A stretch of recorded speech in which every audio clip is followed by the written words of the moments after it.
how are you?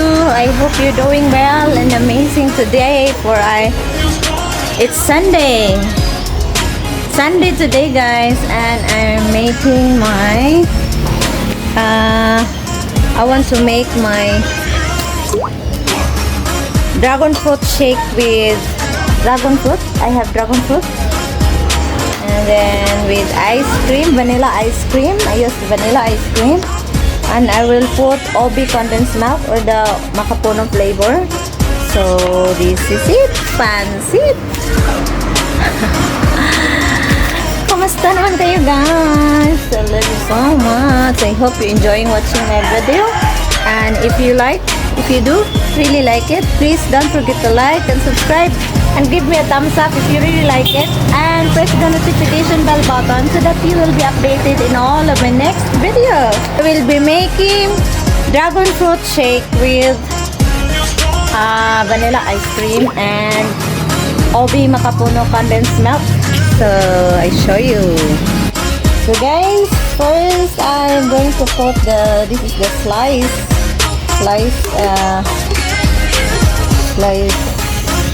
dragon fruit. I use the white color, the white variety. This is the white variety dragon fruit, the white variety. I'm using the white variety. And then next I add vanilla ice cream. This is what I'm using, vanilla ice cream. So lagay na natin dyan yung vanilla ice cream. Vanilla ice cream. Vanilla ice cream, guys. And then I will add the OB makapuno condensed milk to make it sweet. And then I will add some ice. Some ice in it. Ice. We'll add some ice. And then blend.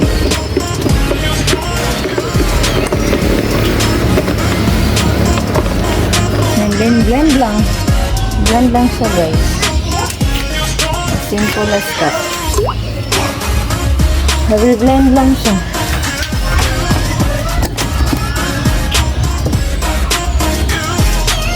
Blend lang siya, guys.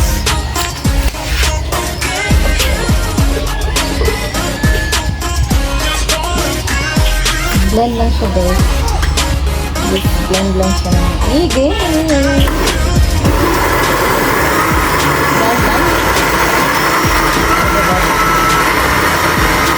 lang yung ice and ice cream. Vanilla ice cream with OB makapuno, milk, dragon fruit. Blend lang siya with ice and mix it. It's simple like that. Simple like that, guys. Simple as this. As simple as this. Like that.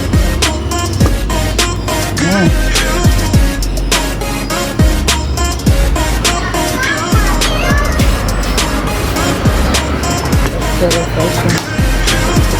This is our finished product. Let's have a taste, okay? Very yummy.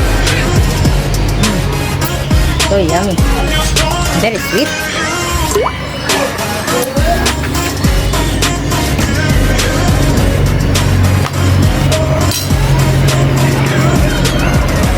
Put some condensed milk, please. Huh? Cheers, guys. This is dragon fruit shake.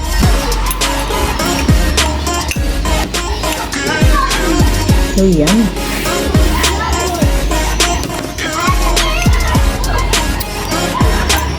I will put this one here. I will put a girlfriend.